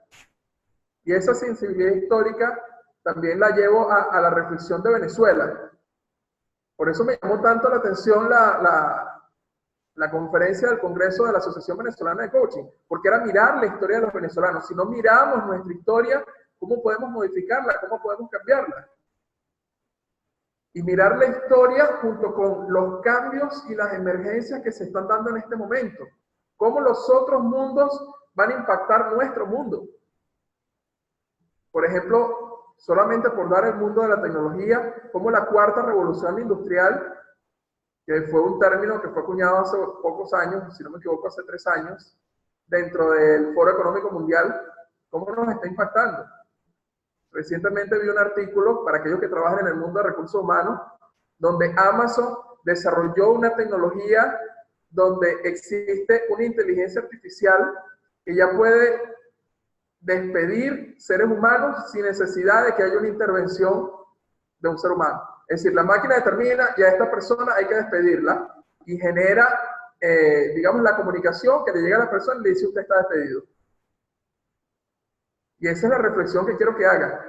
¿Por qué? Porque lo que se da cuenta Flores y Rose es que si nosotros nos mantenemos en la conversación constante de qué es lo que está pasando y de dónde venimos, los cambios no nos van a suceder de sorpresa. Podemos empezar, aunque no podemos anticipar completamente qué es lo que va a suceder, podemos empezar a tener la sensibilidad, ellos lo llaman el fulgor. Podemos empezar a tener un fulgor de qué es lo que se está viniendo y cómo eso nos va a impactar. Nosotros estamos hasta cierto punto privilegiados en comparación con muchos logros. Nosotros no tenemos un sueño premonitorio que nos diga qué es lo que viene, pero tenemos la capacidad de mantenernos en conversaciones históricas y conversaciones de mundos presentes que se van modificando para poder prepararnos a que no se nos venga el mundo encima. Y esa es la invitación y una de las reflexiones que le estoy haciendo en este momento al mundo de los coaches. No quiero dejar tampoco pasar algo que está en la frase, dice, podemos abrir nuevos mundos, podemos declararnos entonces abridores de mundos, no solamente una esperanza donde nosotros nos detengamos y aprendamos, sino donde seamos esos poetas, pero para ser poetas necesitamos también ser historiadores y necesitamos estar atentos a qué mundo nos estamos moviendo. Y si miramos esos mundos, entonces podemos ser partícipes, podemos nosotros crearlo, podemos ser protagonistas, como estaba mencionando hace rato, y no víctimas de un cambio que nos tomó por sorpresa. Entonces, ellos modificaron esta distinción de esperanza radical y dice, es una esperanza radical potenciada por una receptividad activa a las maneras en que las cosas y las posibilidades emergen históricamente.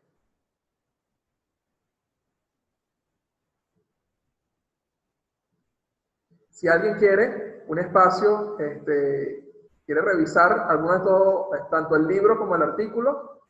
El libro es Esperanza Radical, de Jonathan Lear.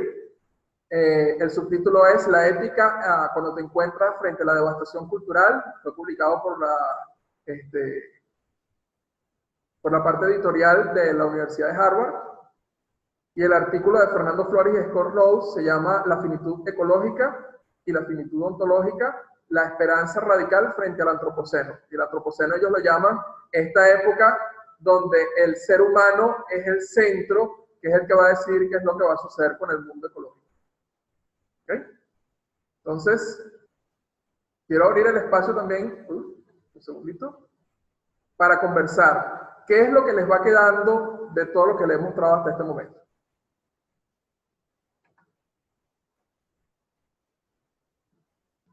Hay varias reflexiones que estaban haciendo, pero que no vi, estaba inspirado.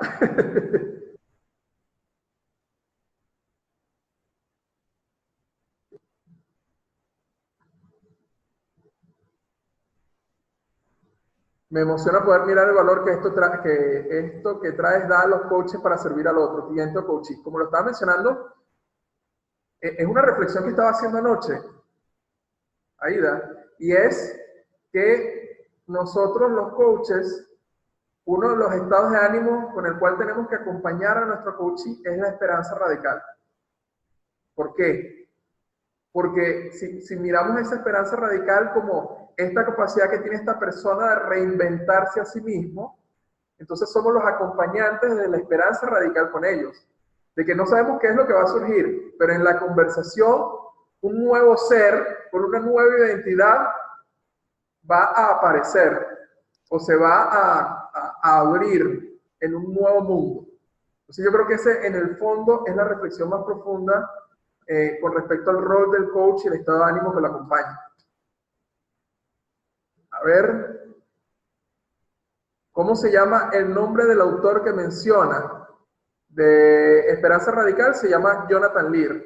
Y el artículo que hace la reflexión acerca de la parte ecológica lo voy a escribir por acá.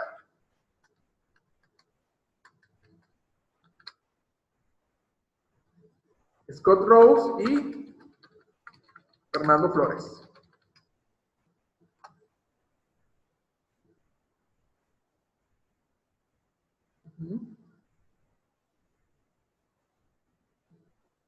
Por ahí dice, y ni pensar vía telefónica. Con lo que dice me viene la palabra disrupción. Y algo que estábamos reflexionando con Rafael Echeverría en el congreso que les estaba mencionando, es que cada vez los cambios van a ser más y más y más y más rápidos. Por darles una referencia, se estima que en Estados Unidos, en el año 2021, la gran mayoría de los vehículos va a ser un vehículo eléctrico y un vehículo autónomo. Es decir, la gente va a dejar de manejar su vehículo. Entonces, se nos va a olvidar cómo se maneja. Entonces, fíjense cómo los mundos se van modificando y cómo tenemos que estar nosotros atentos a esos cambios. Gracias, Ángel, por tus palabras. El artículo se llama La finitud ecológica. Déjame ver si se los puedo copiar por acá. Y por favor, Miguel Ángel, nos compartes tu última lámina con tus coordenadas, por favor. Sí, cómo no, ya voy para allá. Quiero conversar con ellos un momentico antes de colocarle cómo se pueden contactar conmigo. Ahí están los nombres de los libros y del artículo.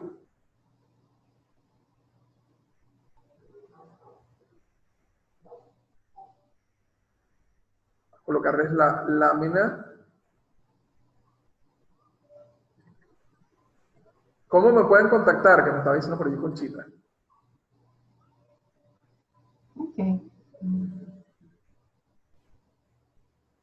En mis redes sociales me pueden conseguir en cualquiera de las redes sociales como @HerreraCoaching. ¿Ok?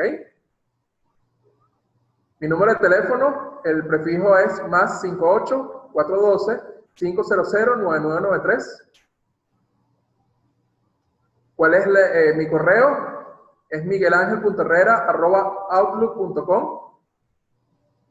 Me han preguntado en algunas oportunidades cuando presento esto cuál es la empresa donde trabajo, es Red Talento. Aquí pueden ver la página web www.redtalento.com.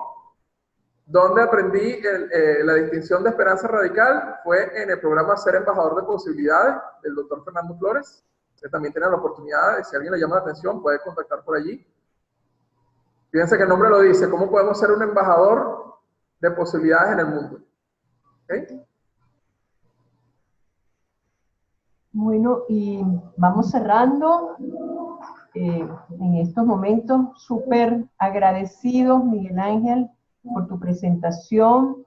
Y si bien hacía muchísima referencia a Venezuela, creo que este es un tema que se puede aplicar a cualquier circunstancia, porque cuántas veces no estamos enfrentados a espacios que imaginamos que no podemos salir y que no necesariamente están referidos al terremoto que estamos en este momento viviendo acá, sino hay muchos terremotos individuales y como coaches estamos acompañando a esos coaches. Bueno. Ahorita que lo mencionas, Conchita, quisiera agregar una cosita más a lo que mencionaba. Y es que cuando tú empiezas a mirar los distintos mundos, puedes mirar, por ejemplo, en el caso de Perú, la crisis que están viviendo a nivel político. O sea, todo lo que ha sucedido con los últimos presidentes es un espacio para mirar dentro de la historia peruana. Podemos mirar el caso de Estados Unidos, qué sucedió para que se presente el caso de Donald Trump como presidente como un espacio disruptivo. Lo que sucede desde el punto de vista, metiéndome solamente digamos, por el mundo político, lo que sucede con el Brexit. Inclusive podemos hacer la reflexión de qué es lo que nos sucede, y es algo que menciona Jonathan Lear, de cómo se está creando un espacio general mundial de desconfianza, como estado de ánimo, que está haciendo que la gente tienda entonces a buscar espacios de intolerancia a maneras de pensar diferentes y que están siendo exacerbados por las redes sociales. O sea, cuando empezamos a mirar, todos somos susceptibles de que nuestro mundo se modifique y de que nuestro mundo cambie. ¿Okay? Y somos susceptibles porque somos seres humanos. Y ser humano es vivir en un espacio donde tenemos que tomar riesgo y donde las cosas se van a modificar. Así es. Bueno, infinitas gracias a todos los que estuvieron presentes en este webinar. Muy agradecidos todos por la gran colaboración que hemos tenido, porque detrás de cámaras hay cantidad de gente pendiente de todas las cosas que van ocurriendo y cómo van ocurriendo y que todo quede en orden.